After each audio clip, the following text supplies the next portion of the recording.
Ờ, muốn nghĩ đến là chuyển sang đầu tư bất động sản. Trước là em cũng có làm môi giới bất động sản một thời gian, nhưng mà em nghĩ là nó cũng mất nhiều thời gian. Cũng đã Ừ. môi giới được hai hai hai mảnh đất Tốt, như thế bán, là con năng khiếu rồi. cũng có tiền từ môi giới. Rồi. Ờ, nhưng mà khi mà làm thì cô giáo đi đi làm môi giới thì nhiều khi là nó cũng có ảnh hưởng đến đến đến bản thân một chút, nên là em cũng dừng lại cái việc đấy. Thế nhưng mà hiện tại bây giờ thì em cũng đang muốn hỏi thầy là em có một cái bất động sản, thì nó ở chỗ thành phố Bắc Ninh, thì nó cũng rơi vào khoảng hơn 3 tỷ, gần 4 tỷ gì đó. Em À, đang muốn hỏi thầy là cái đó thì nó gần đạt ngưỡng rồi, tức là nó cũng có lên lên rất là nhiều so với năm ngoái, thì nó lên, lúc mua là có hơn 2 tỷ rồi, ừ. thì bây giờ là nó khoảng, chênh lệch khoảng 1 tỷ. Thì em đang muốn hỏi thầy là cái thời điểm này, ví dụ như mình muốn bán mà mình đầu tư sang một cái bất động sản, ví dụ như cái số tiền mà bán đi đấy thì mình đầu tư sang một cái bất động sản khác, thì nó, cái hướng của nó sẽ kiểu có Khả lợi thi nhuận không? hay không? Có khả Vâng. thi không? Vâng ạ. Ok, câu chuyện em dễ thôi. Thế em đang ở đâu, Hà Nội hay là ở tỉnh nào? Em đang ở thành phố Bắc Ninh ạ. Bắc Ninh. Ok, đợt này Bắc Ninh Bắc Giang đông nhỉ. Ừ. Thị trường bất động sản tốt. Thì câu chuyện của em thì như này, tức là hiện tại là tức là mình tự mở một gọi là trường mầm non, tự mở luôn Cơ sở. Vâng ạ. Vâng ạ. à, dịch Covid thì các cháu cũng nghỉ luôn không đóng tiền à? Vâng, đúng rồi ạ, tư thục thì như thế ạ. Ok rồi. Thì tóm lại là mình tìm hướng đầu tư để cho, mà cũng đúng thôi, vì là kinh doanh nhiều năm thì có khi chả bằng ngắm trúng lô đất. Ok, thì câu chuyện của mình thì cũng không có gì mới cả. Ở Bắc Ninh hay là Bắc Giang hay là một số tỉnh khác thì đều như vậy thôi. Thực ra thì như này, mình đang băn khoăn là trong bất động sản thì đi mua rồi xong bắt đầu đi mua đi đầu tư ấy, thì liệu nó có lời không? Vâng. Đấy, trong khi là ví dụ như ở Bắc Ninh chẳng hạn thì có những chỗ là mua xong bắt đầu bây giờ nó bị trứng rồi, ví dụ thế. Có những, hoặc là những khu vực nó bị chậm thanh khoản, ví dụ như vậy. Thế thì tôi chia sẻ với bạn là thực ra là câu chuyện là như này, tức là ví dụ gần đây đi, có một bạn này, bạn ấy là học viên của Nick, thì bạn ấy làm lại cái là bạn ấy trước thì bạn cũng là làm nhà nước. Thế thì bạn ấy cũng bước ra bất động sản thì bạn chả biết cái gì cả. Thế thì không biết nhưng mà cái giải pháp là như này, tức là khi mà đi học bên Nick thì tôi có giới thiệu cho luôn một cái khu vực để bạn ấy, một cái tức là một cái chị là nước phó miền Bắc của Nick, để bạn ấy thực tập. Đấy, ví dụ như là bạn thực tập những cái mô hình, ví dụ như là mua đất phân lô bán. Đấy, thực tập cái mô hình là mở văn phòng bất động sản, thực tập cái mô hình là mua đặt cọc xong vào bán chênh. Thế thì khi mà có người hướng dẫn đấy, tức là đầu tiên là đi học có kiến thức nền tảng, bạn đi học xong bạn có kiến thức nền tảng rồi, ok, đã hiểu tất cả các kỹ năng, ví dụ lúc đi mua thì điều tra nào, định giá nào, đàm phán nào, lúc bán tài sản thì marketing nào và bán hàng như nào. Thì đầu tiên là bạn học có một cái nền tảng kiến thức về mặt tư duy và kỹ năng nhé. Nhưng sau khi học xong thì bạn ấy được đưa vào thực tập. Đấy, cái chị đấy thì chị văn phòng nhà đất ở chỗ Mê Linh. Thì tóm lại là về sau thì bạn ấy ngay từ cái thương vụ đầu tiên thì bạn ấy khoe là em lúc đầu cũng chỉ là lướt sóng thôi. Đấy, môi giới một chút thôi được 80 triệu. Nhưng mà hôm vừa rồi thì khoe tiếp với tôi là mua phân lô bán. Đấy, và lợi nhuận thì cái miếng đấy được hơn 1 tỷ rồi. Đấy. Thế mình làm nhà trẻ thì ví dụ như 1 tỷ thì bằng khoảng bao nhiêu tháng mình làm nhà trẻ? Lâu lắm ạ. Làm nhà trẻ không không không lợi nhuận như đất được, như đất năm Bạn ngoái này thì thì nguyên. vốn cũng có, vốn bạn này chỉ có vài trăm triệu thôi. Và bạn này là coi như là cũng trắng tinh về bất động sản luôn. Đấy. Thì chia sẻ là tại sao bạn kiếm được tiền nhá. Bạn kiếm được tiền ấy bởi vì là bạn ấy không phải là mua rồi cầu nguyện, mà bạn ấy có một cái công cụ rất là cụ thể. Ví dụ trong trường hợp này đó là mua phân lô bán, chứ không không phải là mình mua xong rồi là mình cầu nguyện là có ông nào đi đến mua lại của mình. Đấy, mà mình có cái mô hình kinh doanh, mình có cái chiến lược kinh doanh, chứ không chỉ đơn thuần là mua xong rồi hy vọng. Đấy. Thì nó khác nhau ở cái điểm đấy, nhiều người ta cứ mua xong người ta cầu nguyện, người ta hy vọng là có ai đó là mua cao hơn. Đấy. Nhưng mà bạn ở bên Nick thì hướng dẫn cho anh em một cái mô hình nó rất là cụ thể. Đấy, ví dụ bạn làm ở văn phòng bất động sản thì tôi hướng dẫn cho bạn là 9 nguồn thu nhập của môi giới. Đấy, chứ không phải là một nguồn thu nhập. Đấy. Bạn làm cái công cụ là mua đất phân lô bán thì tôi phải hướng dẫn cho bạn thì công cụ nó mới ra tiền. Đấy. Còn mọi người nếu mà ở dạng thông thường thì chỉ biết hoặc là mua nhà xong bắt đầu sửa xong bán, thì phải học chính xác về cái công cụ đó. Đấy. Thì cái ý tưởng ở đây là như vậy. Thế thì ví dụ như là khi mà em xác định bước sang bất động sản ấy, thì em có xác định nó là đây là một cái sự nghiệp của em hay không? Đấy. Em muốn hỏi thầy nữa là nếu Hay giả sử chỉ mà là cái mình trái học thôi. tập Đấy. không, em cũng nghĩ là sau sẽ phải chuyển sang, bởi vì thật ra làm mầm non thì nó rất là vất vả, nó đi đầu tư nó sẽ, nếu như mình có kiến thức mình cũng sẽ rất nhẹ nhàng hơn và thu nhập nó tốt hơn. Ok. Em muốn hỏi là cái quá trình đi học ấy, giả sử như bây giờ thì em có thể làm ví dụ như là xin và làm cộng tác viên hoặc là cho một cái văn phòng bất động sản nào để mình có một Được. nguồn, những cái nguồn ấy ạ, Được, nguồn. không vấn đề gì cả. Đấy. Có ví dụ như là thực ra là như này, em chắc là chưa đăng ký lớp học nào của Nick đúng không? Vâng ạ. Ok. Ví dụ nếu em là học viên của lớp đầu tư hoặc em là học viên lớp combo thì em sẽ được vào cộng đồng và sẽ giới thiệu cho em khoảng 5 cái văn phòng bất động sản bao gồm cả Bắc Ninh, Bắc Giang và Hà Nội. Mình hình dung không? Đấy. Thế sau khi mà từ những cái mối quan hệ thân thiết đấy thì em đến đó em thực tập, và những cái người đó mới là những người đáng tin cậy, cả về mặt kỹ năng, cả về mặt tư duy, chuyên môn và trình độ. Chứ còn bên ngoài thực tập thì rất nhiều chỗ.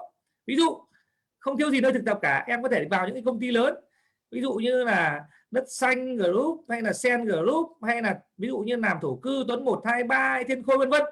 Tuy nhiên nó không đúng với cái mô hình mà em định đi. Vấn đề nó là như vậy, em hình dung không? Rất nhiều chỗ có thể đi thực tập học việc, nhưng mà phải thực tập học việc ở cái chỗ mà đáng tin cậy về cả mặt chuyên môn, trình độ, kỹ năng. Đấy. Và người ta phải có nền tảng tư duy tốt. Tiếp theo người ta phải nhiệt tình chỉ dẫn cho em tất cả. Còn rất nhiều trường hợp thì đâu có chỉ dẫn hết được, có 10 phần. Cũng có lần em vào văn phòng nhưng họ cũng hời hợt đấy, nên là em cũng không tham gia cái văn phòng đấy nữa. Họ có Vâng. 10 phần thì họ sẽ chỉ dẫn cho em 2-3 phần thôi. Đấy. Họ chỉ muốn cung cấp các cái sản phẩm để mình bán thôi, chứ họ không hướng dẫn mình.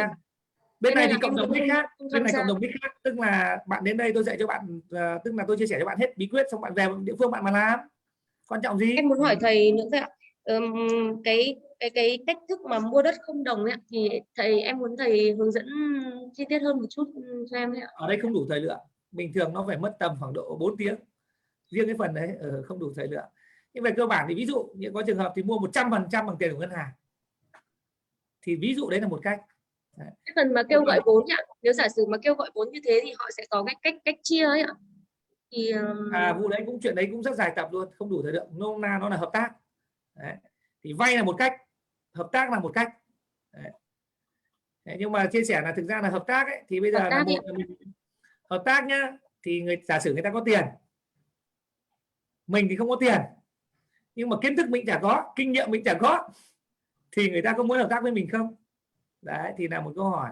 Thì trong một số trường hợp thì nhiều anh em thì tiền không có cũng được, thì bạn phải có kiến thức và có kinh nghiệm chứ, đồng ý không? kiểu mình uy tín nên là người ta cũng vẫn sẽ cùng Chính với xác. mình. Nhưng không có điều gì đảm bảo là cái thương vụ của em sẽ thành công. Đấy. Rồi, ok. Thì tôi khuyến khích là chưa học lớp cơ bản trí tuệ đầu tư 3 ngày nhỉ? Em chưa tham gia lớp nào, mới học ngày hôm qua với ngày hôm nay có cái ôn đây ạ. Rồi. Thì còn sau này có dịp thì học thêm một lớp cơ bản trí tuệ đầu tư 3 ngày. Nhưng chờ lâu lâu 1 tháng nữa hoặc là tháng rưỡi nữa thì có dịp thì học lớp đấy, cũng lớp cơ bản như này. Thì mình học 3 ngày thì mình sẽ nhận được rất nhiều điều. Rồi. Trong đây có cả cái phần nói một phần về cái việc là thì mua bất động sản thế nào, OPM tức là đòn bẩy như nào, trong đấy có nói. Ở đây thì không đủ thời lượng để dẫn giải hết cái phần đấy được. Bình thường dẫn giải ra phải sâu ra cho xem luôn, ví dụ hình ảnh cái nhà cửa nó như này, cách làm nó như này. Ok, thì tôi chỉ chia sẻ với câu chuyện của bạn Nguyễn Thảo, tức là cái bạn vừa nãy là tức là bạn cũng là nhân viên ở một cái văn phòng công chứng, xong rồi về làm giáo viên dạy học. Sau đó thì bạn ấy quyết định là thôi chuyển sang làm bất động sản toàn thời gian. Cũng có thể giống như bạn Liên Len vừa nãy cũng ở bạn Liên Len là Bắc Giang nhỉ.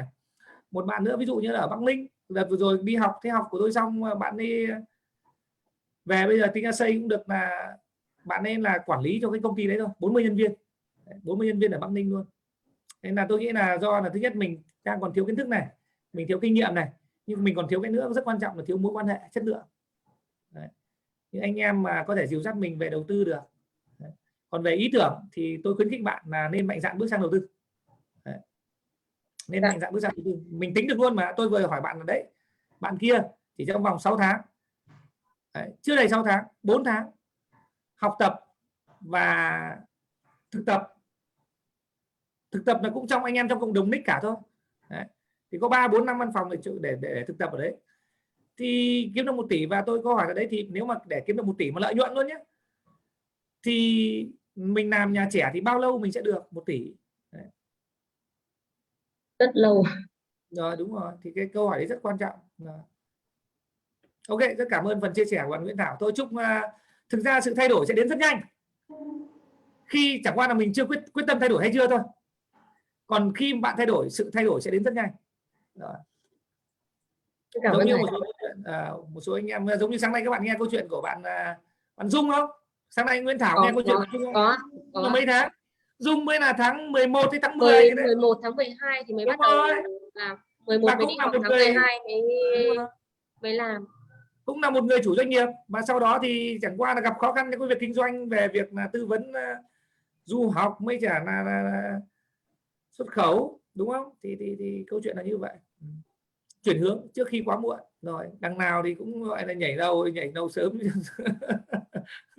Em lại còn một cái bất cập nữa là lúc nào ông chồng cũng rất là sợ ấy, nên là Đúng nhiều rồi. khi mình cứ bàn một cái gì ấy là lúc nào cũng ngăn cản luôn. Chính xác luôn. Cái miếng đất này, chính miếng đất này thì quyết mua thì mới lại thấy cái sự tăng của nó, thì bắt đầu mới tin thấy rất nhiều, chứ còn trước đấy là không bao giờ tin là mua đất mua đấy cái gì cả, không có mua gì hết. Ok. Vâng. Chứ nhiều thứ nó cứu vãn, tôi nói bạn, kể cả là thiên tài tư vấn cho bạn về kinh doanh luôn. Cái trường mầm non của bạn bây giờ mà để kéo lên lợi nhuận 200 triệu một tháng, nó cả một cái hành trình. Bạn có đồng ý không ạ? Bởi vì cái năng lực để mà mình triển khai đấy, chứ còn ví dụ như là cái tốc độ triển khai nữa, và còn tình hình thị trường nữa. Rồi. Ok.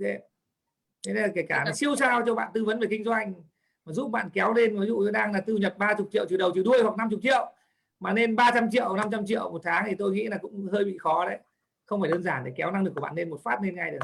Đấy. Trong vòng 4 tháng 6 tháng. Rồi. Ok, cảm ơn chia sẻ của Nguyễn Thảo. Rồi, chúc may mắn với sự thay đổi, và tốt nhất là khuyến khích là thay đổi càng sớm càng tốt. Rồi, trước khi quá muộn. Ok, rồi, cảm ơn. Rồi, thế vừa rồi là bao nhiêu bạn thấy là chúng ta thấy là cái tình trạng hiện nay doanh nghiệp đang gặp khó khăn, và chúng ta bắt buộc phải xem lại cái 7 cái chiến lược để vượt khủng hoảng ngày hôm qua chúng ta đã học. Đấy. Bắt buộc phải áp dụng một trong 7 chiến lược đó. Thì comment vào ô chat là yes. Đấy chưa? Từ doanh nghiệp sang đầu tư nó cũng chỉ là một chiến lược thôi. Và thế thì bạn xem xét. Rồi. Chúng ta còn những cái chiến lược khác. Đấy, từ offline sang online. Rồi. Chúng ta còn những cái chiến lược khác, ví dụ như là đẩy mạnh marketing bán hàng, hay là cơ cấu vốn, hay là cắt giảm chi phí, vân vân. Chúng ta có rất nhiều chiến lược khác. Rồi. Nhưng mà dịch chuyển từ doanh nghiệp sang đầu tư là một chiến lược. Rồi. Rồi.